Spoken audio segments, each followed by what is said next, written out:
하나님 말씀 마태복음 5장 7절부터 12절까지 함께 읽습니다. 다 같이. 긍휼히 여기는 자는 복이 있나니 그들이 긍휼히 여김을 받을 것이며, 마음이 청결한 자는 복이 있나니 그들이 하나님을 볼 것이며, 화평하게 하는 자는 복이 있나니 그들이 하나님의 아들이라 일컬음을 받을 것이며, 의를 위하여 박해를 받은 자는 복이 있나니 천국이 그들의 것임이라. 나로 말미암아 너희를 욕하고 박해하고 거짓으로 너희를 거슬러 모든 악한 말을 할 때에는 너희에게 복이 있나니 기뻐하고 즐거워하라. 하늘에서 너희의 상이 큼이라. 너희 전에 있던 선지자들도 이같이 박해하였느니라. 아멘. 아멘.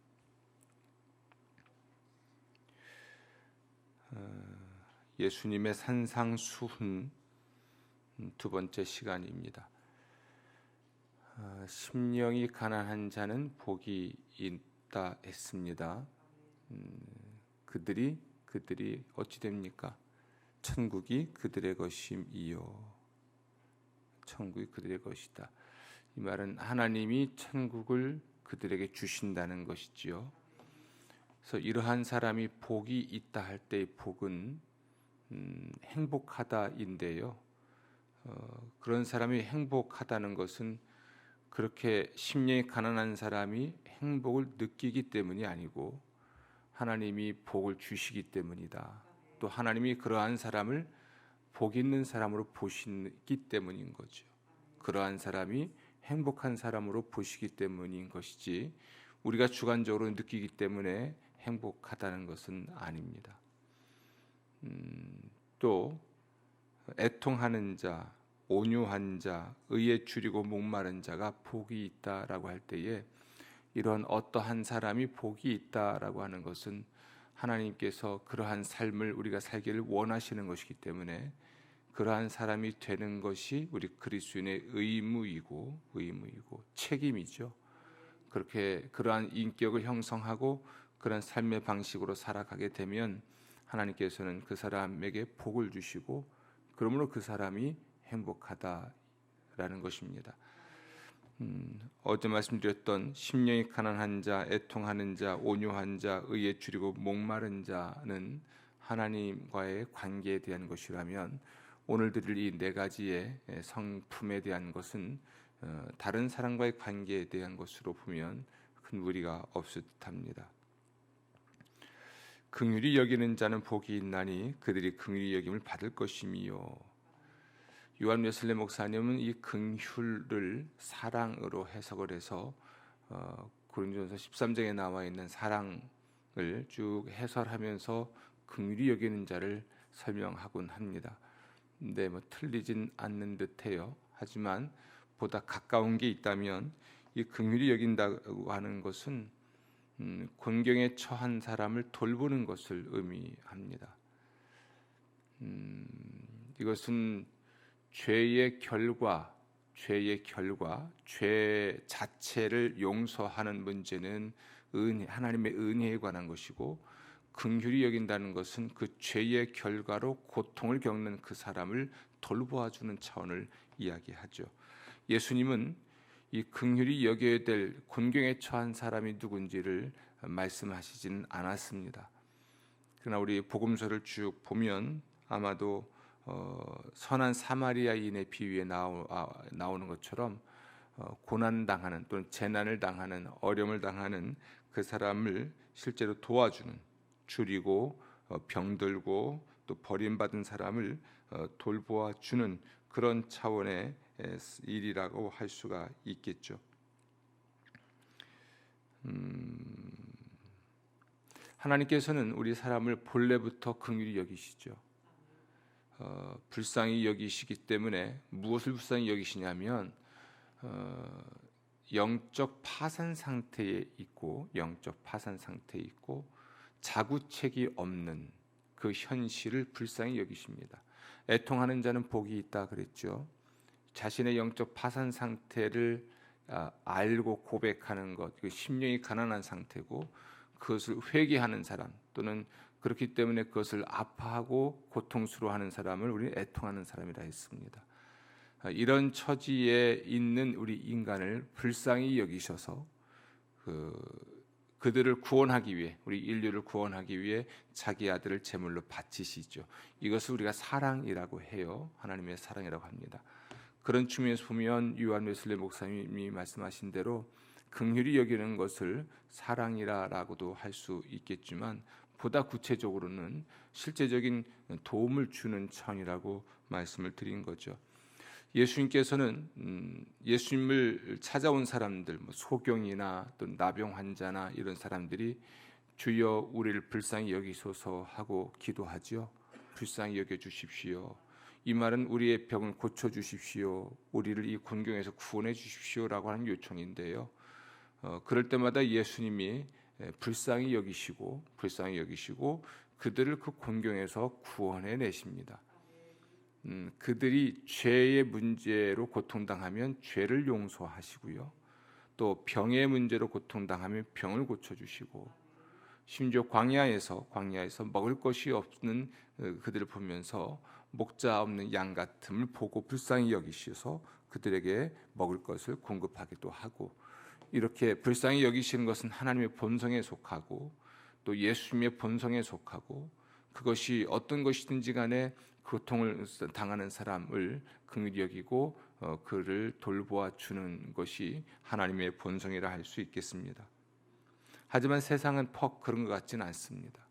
긍휼히 여기는 것이 퍽 많지 않은 듯해요. 다른 사람의 고통과 재난을 외면하는 편을 선호하죠.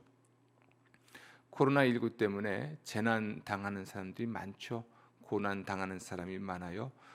그들을 돌보아주는, 그들의 필요를 좀 돌보아주는 일을 우리가 하는 것을 어쩌면 당연히 여겨야 되는데, 그보다는 조금은 우리가 우리의 안전과 안녕을 지키는 것만을 가장 우선시하는 듯이 보입니다.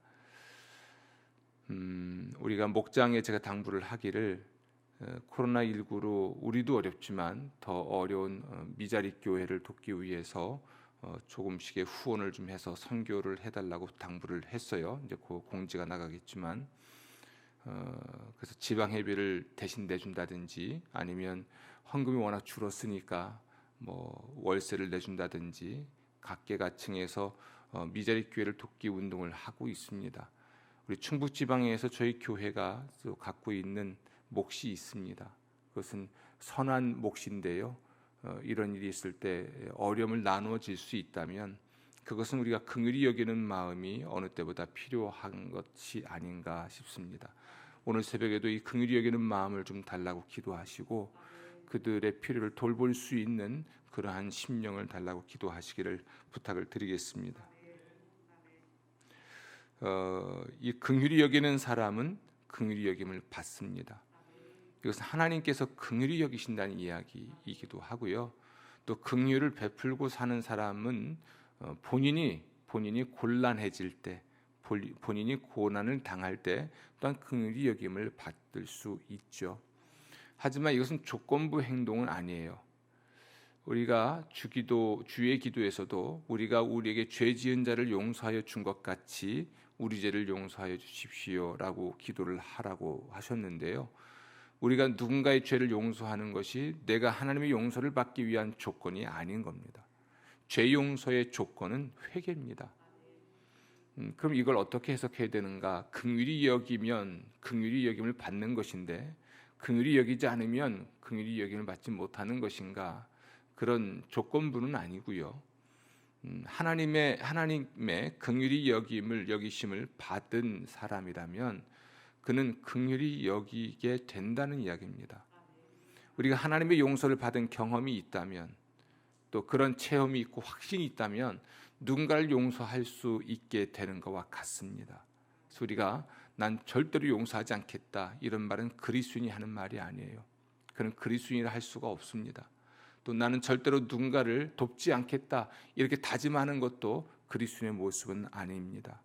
오늘 긍휼히 여기는 자는 복이 있다라고 말씀하시면서 그 이유를 긍휼히 여김을 받을 것이라고 주님 말씀하셨는데, 여러분, 이 긍휼히 여기는 일이 우리가 긍휼히 여김을 받기 위한 조건으로 하는 것이 아니라 정말 하나님의 긍휼히 여기심을 받은 자로서 나의 곤란함을, 곤경을, 병을, 고통을 구원하시는 그 하나님이 불쌍히 여기심을 받은 자로서 여러분도 긍휼히 여기며 살아가심으로써 여러분이 긍휼히 여김을 받은 자임을 입증하는 하나님의 사람들 되시기를 부탁을 드리겠습니다.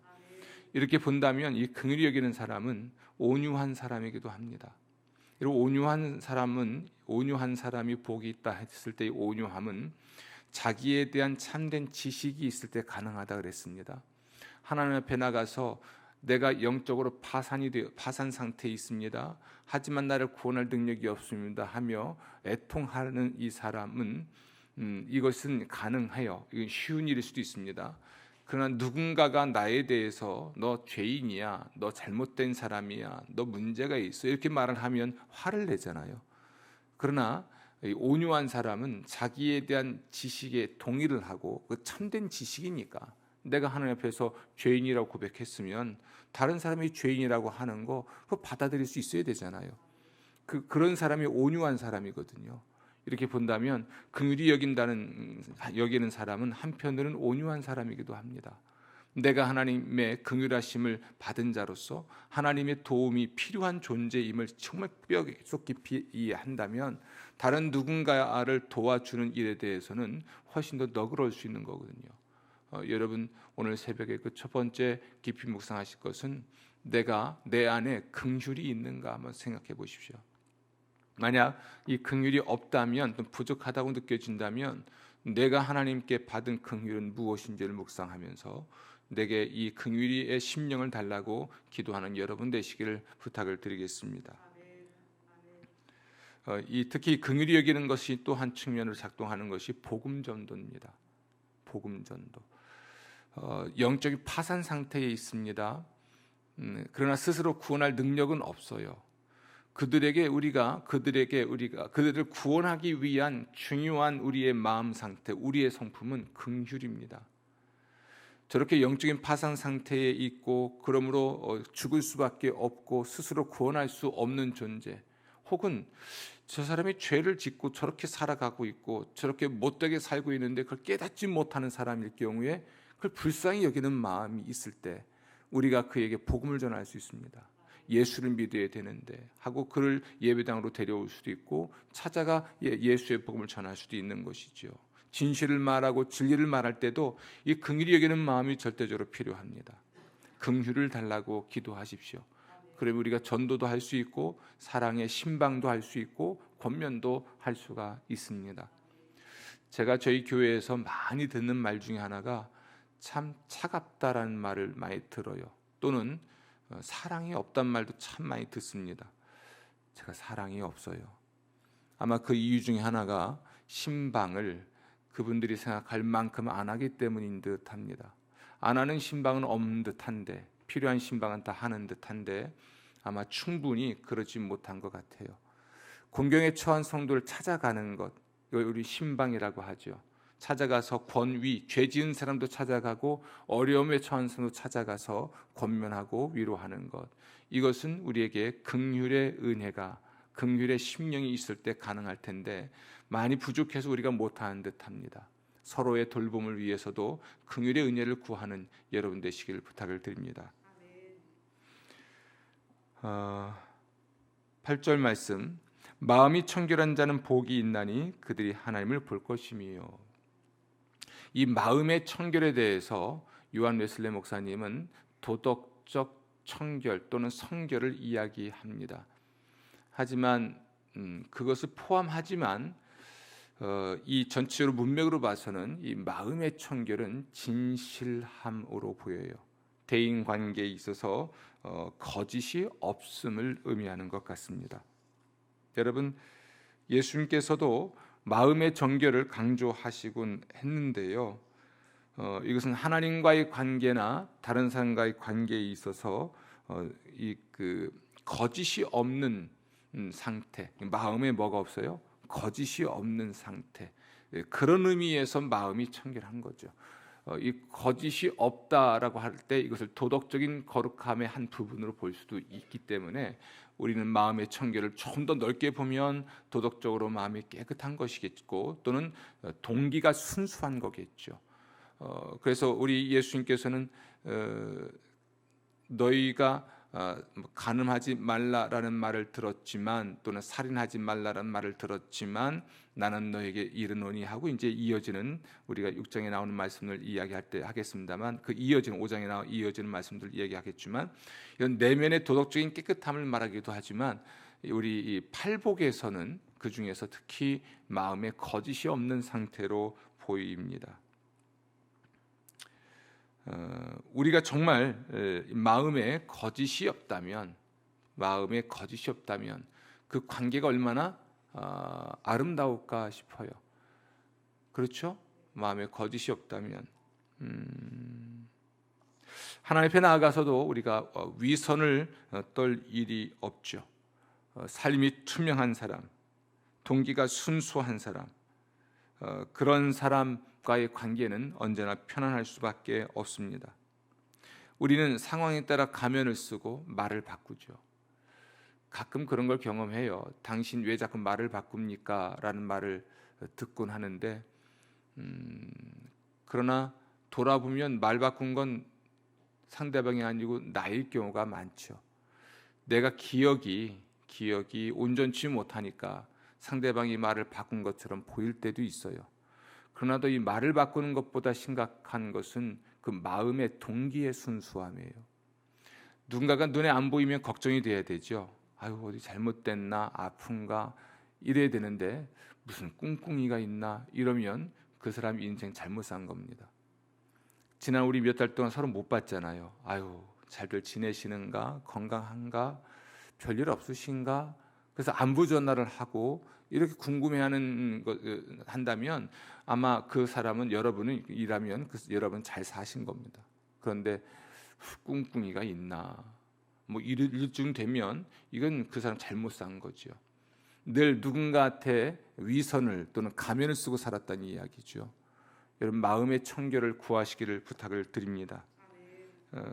그러니까 앞에서의 모습과 뒤에서의 모습이 다르고 말과 속이 다르다면 누가 그를 신뢰하고 그에게 모든 것을 맡길 수가 있겠습니까? 우리 큰놈이 그래요. 아빠는 사람을 믿지 말고 사랑하라 했는데 그게 가능한 일입니까? 저는 지금도 그렇게 생각을 합니다. 사람은 믿음의 대상이 아니에요. 왜냐하면 저 자신도 제가 못 믿어요. 차 운전한 사람들 초보 운전자 보면 뒤에 붙여놓은 게 있더라고요. 요즘 좀 재밌게 봤는데 나도 내가 무서워요. 이렇게 그 정도니까 그 차 근처 가면 안 돼요. 본인은 무서워한다니까. 네, 우리가 하나님 앞에서 사람 앞에서 마음을 청결하게 하고 살아간다고 하는 것 이것이 참 쉽지는 않은 것 같습니다. 그러나 앞에서 뒤에서가 다르고 겉과 속이 다르고 말과 속이 다르고 이 정도 되면 우리 스스로도 우리 자신에 대해서는 알고 있는 게 있잖아요. 그러니까 저도 저를 믿지 못하거든요. 저도 저를 믿지 못하기 때문에 제 안에 죄성이 있고 또 습관, 길들여진 악한 모습도 있고 그래서 또 위기를 극복하기 위해서 툭하니 위기 모면용 말을 할 때가 많이 있기 때문에 저도 저를 못 믿어요. 저 자신을 돌아보면 그렇기 때문에 사람은 믿음의 대상이 아니라고 생각을 해요. 사랑해야죠. 뭐 배반을 하든 배신을 하든 겉과 속이 다르든 사랑해야 될 대상이지 믿었다가는 실망만 클 뿐입니다. 근데 그 이해가 안 되는 분들이 가끔 있어서 저한테 반문할 때가 있습니다. 그게 그거 아닌가요? 뭐 그러면 그렇게 여기시면 되겠습니다. 믿음을 주는 사람, 서로의 관계에 있어서 겉과 속이 같기 때문에 믿음을 주는 사람 되시기를 부탁을 드립니다.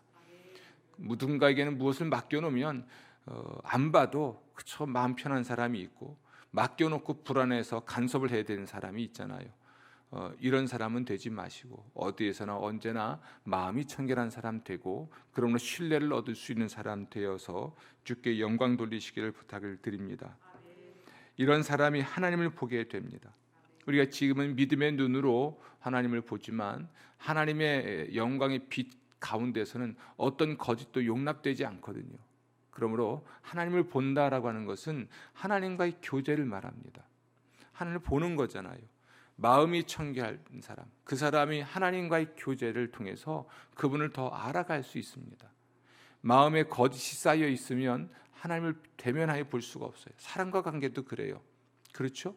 서로 내 마음에 거짓이 있고 상대방 안에 거짓이 있다는 걸 알게 되면 만나는 것도 싫고요. 만나서 속 얘기 못합니다.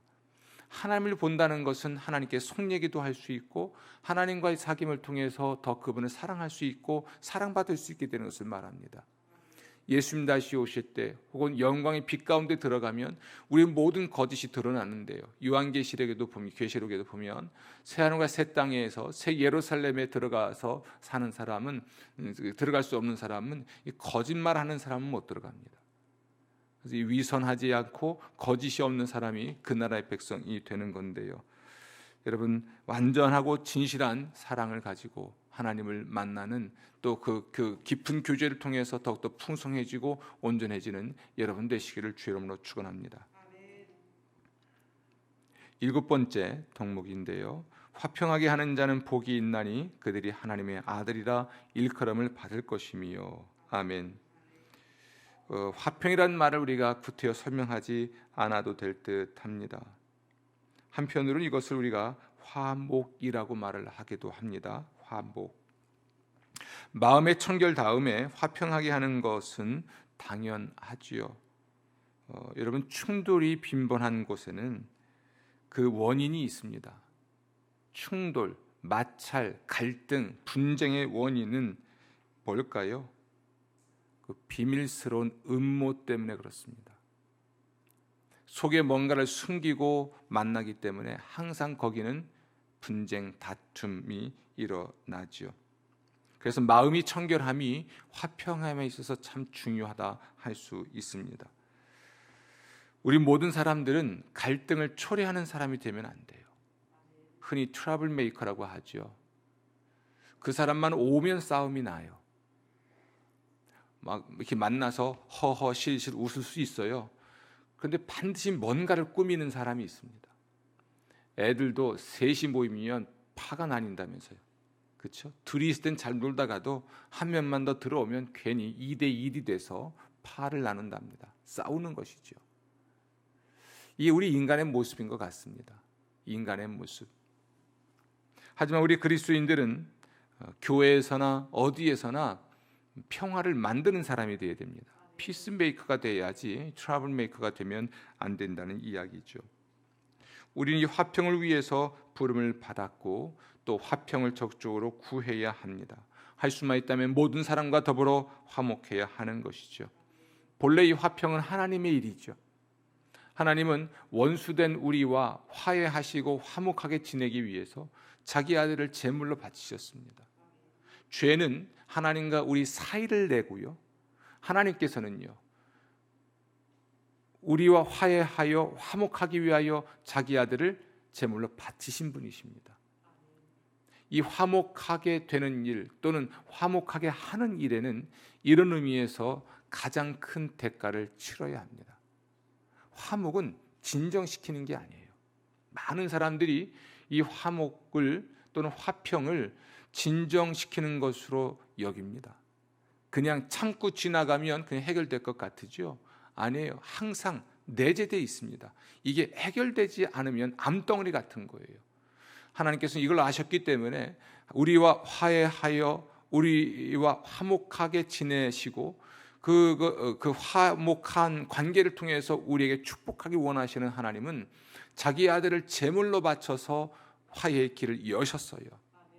화해는 또는 평화는 우리가 만드는 겁니다. 저절로 되지 않습니다. 그러나 이걸 담을 쌓는 사람이 있죠. 한번 끊어진 관계는 회복하려고 하지 않는 사람들.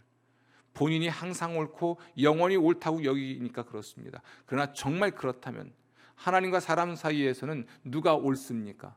하나님이 옳죠. 누가 바릅니까? 하나님이 바르죠. 근데 누가 이 문제를 해결하십니까? 하나님이 하시지요. 정말 본인이 옳고 본인이 올바르다면 본인이 피스메이커가 되는 거예요. 진정시키는 게 아니란 이야기죠. 이것을 위해서는 엄청난 대가가 지불되어야 하는 거죠. 예수님도 보십시오. 예수님도 이 사람과 사람, 유대인과 이방인을 화목하게 하기 위한 제물이셨죠. 자기 목숨을 제물로 바쳐서 하나님과 사람을 화해시키셨을 뿐만 아니라 사람과 사람도 예수 안에서 하나가 되게 하셨죠. 우리가 이 피스메이커가 되기 위해서는 굉장히 비싼 대가를 지불해야만 할 것입니다. 서로 다투고 있는 사람이나 집단을 화해시키기 위해서는 양쪽 말을 들어줘야 하는 고통도 있겠죠. 또는 편견을 제거해 주는 고통도 있습니다. 바른 말 해줘야 될 때가 있거든요. 바른 말 해주면 반드시 돌아옵니다. 좋은 말 듣지 않아요. 그 겪어야 되는 고통도 있을 것입니다.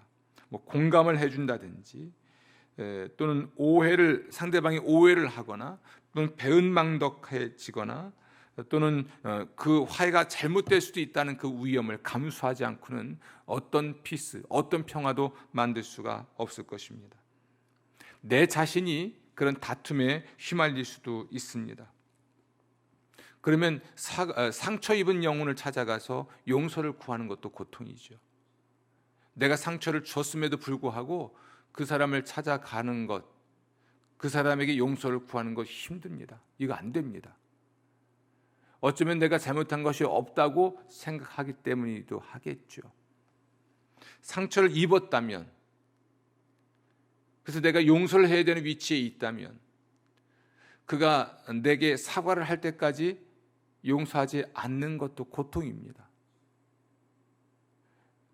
모든 용서는 회개를 전제로 한다고 했죠. 물론 그것도 할 수 없는 사람이라면 내가 내 안에서 용서를 이미 하고 있어야 하겠지만 실제적인 화해는 용서와 다릅니다. 실제적인 화해는 용서가 있을 때 가능해지거든요. 이게 쌍방적입니다. 나만 한다고 해서 될 일이 아니잖아요. 상대방이 나의 사과를 받아줘야 하고 나 또한 그의 사과를 받아줘야 되는데 이 고통 아시는지 모르겠습니다. 상대방이 화해를 청해 오고 자신의 잘못을 인정할 때까지 용서하지 않는 고통, 화해하지 않고 지내는 고통, 그 고통이 있습니다. 다시 말씀드리면 용서는 내가 내 안에서 일방적으로 할 수 있겠지만 화해는요 쌍방적인 것이기 때문에 이 관계가 회복될 때까지는 시간이 필요하거든요. 용서이든 화해이든 내가 피해자일 경우는 더 힘들어요. 상대방은 전혀 모를 수 있기 때문에. 어쨌든 모든 화해는, 모든 다툼은 그리스도인의 덕목은 결코 아닙니다. 우리가 교회가 분열되어 있을 때 이 교회의 일치와 화해를 위해서 애쓰는 것도 정말 필요하죠.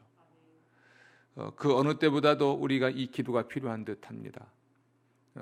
이 민족의 교회들의 분열된 양상들, 또 하나의 교회 안에 일어나고 있는 수없이 많은 분열의 양상들, 우리가 진정한 피스메이커가 되어서 화해와 일치로 나아갈 수 있도록 헌신하는 여러분 되시기를 부탁을 드립니다. 비싼 대가를 지불해야 되겠지만 예수님이 십자가에 달려 죽는 것 같은 고통, 하나님이 자기 아들을 제물로 바치는 것과 같은 고통을 우리가 겪어야 되겠지만, 어려움을 겪어야 하겠지만, 누군가가 피스메이커가 될 수 있다면, 그 한 사람만 있다면 가정이든 교회이든 세상이든 지금보다는 훨씬 더 화목한 가운데 살아가게 될 줄로 믿습니다. 아멘. 화평하게 하는 자는 복이 있나니 그러므로 이러한 사람들이 하나님의 아들이라고 일컬음을 받는 것입니다. 야, 하나님의 사람이구나. 이 말은 하나님의 본성을 가진 사람이구나라는 말이기도 하고 하나님이 하시는 일을 한 사람이란 뜻이기도 합니다.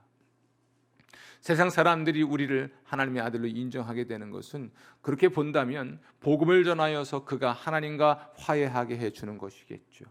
아멘. 복음을 전해서 그들이 하나님과 화해할 수 있는 길을 연다면 그들은 우리를 하나님의 아들로 인정하게 되겠습니다.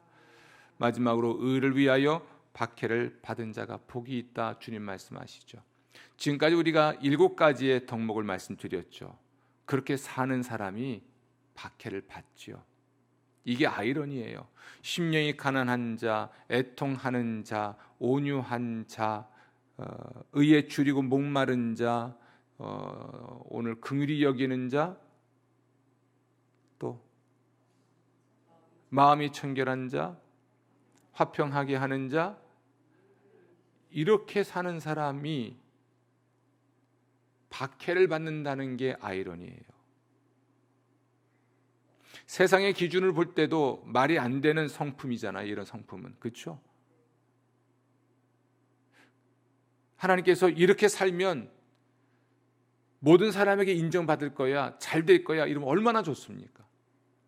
그런데 의를 위하여 뭘 받아요? 박해를 받은 자가 복이 있다는 겁니다. 이 의는 무엇보다도 근본적으로 하나님과의 화해, 하나님 앞에 의롭다 인정받는 칭의이고요. 우리 안에 내면의 도덕적인 의이기도 하겠고요. 또 사회적인 의일 수도 있습니다. 그런데 이런 의를 위하여 의 때문에 박해를 받는 자가 복이 있다라고 할 때 우선 마음을 새길 것은 박해를 받는다는 거예요. 그래서 어렵죠. 그리스도로 산다는 것, 하나님 말씀의 성품을 형성하고 하나님 말씀의 삶의 방식을 우리가 체득하고 실천한다는 것은 고난을 감수하고 감내해야 하는 일이 분명합니다. 하지만 우리는 이렇게 박해를 받을 때 하늘에서 상이 큽니다. 또 이 박해라고 하는 것은 우리가 그리스도인이라고 하는 훈장 혹은 표지입니다. 우리가 이 박해를 받으면서 무엇보다 기뻐할 수 있는 것은 우리 주님도 박해를 받으셨기 때문에 그렇습니다. 어떤 박해가 있어도, 어떤 고난이 있어도 성도 여러분, 오늘 예수님 말씀하신 8가지 성품, 이것을 마음에 형성할 수 있도록 기도하시고 이러한 삶의 방식을 체득하고 또한 실천할 수 있도록 기도하십시오. 여러분에게 주께서 복을 허락해 주실 것입니다. 오늘 주님은 우리를 이렇게 위로하십니다. 12절 말씀 보면 너희 전에 있던 선지자들도 이같이 박해했다. 세상은 우리와 달라요. 우리는 세상과 다릅니다. 안티 기독교, 기독교에 대하여 적극적으로 반대하는 그러한 사상과 흐름들, 당연한 겁니다. 세상은 늘 그렇게 박해해 왔고 그리스도인들은 늘 세상에서 박해를 받아왔습니다. 우리 시대만의 문제가 아니고 이전 시대에도 그러했습니다. 우리 모든 믿음의 선배들은 이 고난을 겪었지만 박해를 받았지만 견뎠습니다. 이겼습니다. 그리고 산상수훈에 나와 있는 팔복의 성품을 형성하고 삶의 방식을 체득하고 실천해 갔습니다.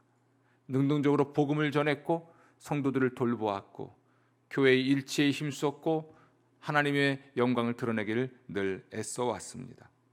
만약 그렇다면 우리가 기독교 대학문화라고 하여 우리가 하나님 말씀의 성품을 형성하고 하나님 말씀의 삶의 방식을 체득하고 실천하는 이 일이 고난스럽지만 충분히 도전할 만한 가치가 있는 일인 줄로 믿습니다.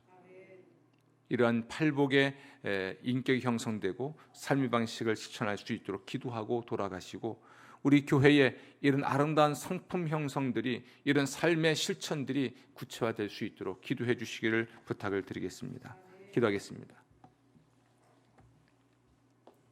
하나님, 오늘 새벽에 저희들에게 말씀하셔서 감사합니다. 우리의 성품이 기질이 어떠해야 하는지, 우리의 삶의 방식은 어떠해야 하는지 말씀하시니 감사합니다. 마음에 새기고 이 말씀의 삶을 실천할 수 있도록 도와주옵소서. 긍휼히 여기는 자, 마음이 청결한 자, 화평하게 하는 자, 의를 위하여 박해를 받은 자가 되도록 도우시고 매일매일의 삶 속에서 주님의 복을 받아 누리게 하여 주옵소서. 심령이 가난한 자, 애통하는 자, 온유한 자, 의에 줄이고 목마른 자 될 수 있도록 도와주셔서 또한 긍휼히 여기며 살아가는 주의 종들이 되게 하여 주옵소서. 주여, 우리 함께하는 교회에 이 은혜를 더하셔서 우리 모든 성도들이 이런 성품을 형성하고 이러한 삶의 방식을 실천할 수 있도록 도와주옵소서. 성령의 아름다운 축복들이 우리 모두와 교회에 넘칠 줄 믿사옵고 예수님 이름으로 기도합니다.